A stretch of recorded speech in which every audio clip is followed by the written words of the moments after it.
The United States has added Turkey and Pakistan to a list of countries that are implicated in the use of child soldiers over the past year. It is the first time a NATO ally for the first time in such the Child Soldiers Prevention Act (CSPA) list, in a move that is likely to further complicate the already fraught ties between Ankara and Washington. The designation could lead to strict sanctions on military assistance and listed countries' participation in peacekeeping programs. The U.S. State Department determined in its 2021 Trafficking in Persons (TIP) that Turkey was providing tangible support to the Sultan Murad division in Syria, a faction of Syrian opposition that Ankara has long supported and a group that Washington said recruited and used child soldiers. Meanwhile, Afghans continued to both voluntarily return and be deported from Iran and Pakistan, and traffickers abroad reportedly forced some Afghans into labor prior to their return or deportation.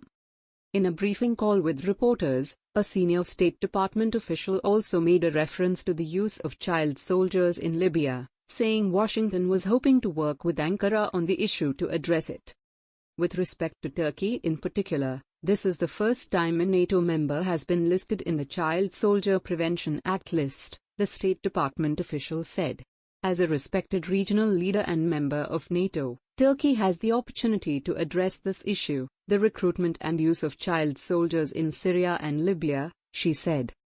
Turkey has carried out 3 cross-border operations in Syria against the so-called Islamic State, as well as US-backed Kurdish militia, and has frequently used factions of armed Syrian fighters on top of its own forces.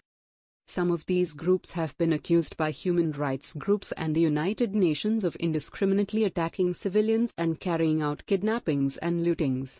The United Nations had asked Ankara to rein in these Syrian rebels while Turkey rejected the allegations, calling them baseless.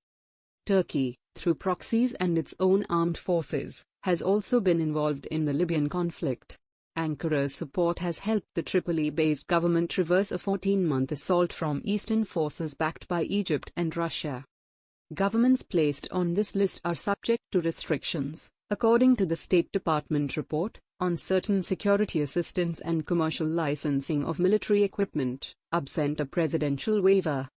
It was not immediately clear whether any restrictions would automatically apply to Turkey, and the move raised questions whether it could derail Ankara's ongoing negotiations with Washington on Turkey's bid to run Afghanistan's Kabul airport once US completes its pullout of its troops. State Department spokesman Ned Price said the two things won't likely be linked. When it comes to trafficking in persons, I would not want to link the report today with the constructive discussions we're engaging in with Turkey, in the context of Afghanistan or any other area of shared interest, he said in a briefing. Turkey has offered to guard and run Hamid Karzai Airport after NATO's withdrawal and has been holding talks with the United States on logistic and financial support for the mission. The mission could be a potential area of cooperation between Ankara and its allies amid strained ties, as the security of the airport is crucial for the operation of diplomatic missions out of Afghanistan after the withdrawal. To carry out this task, Ankara has sought various financial and operational support, and President Joe Biden, in a meeting last month with Turkish President Tayyip Erdogan, had said that U.S. support would be forthcoming, Biden's national security advisor Jake Sullivan had said.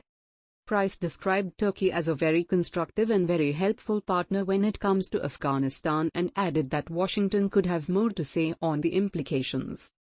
As you know, there is a potential for waivers that would come down from the president, but that will happen, if it does, in the coming months, he said.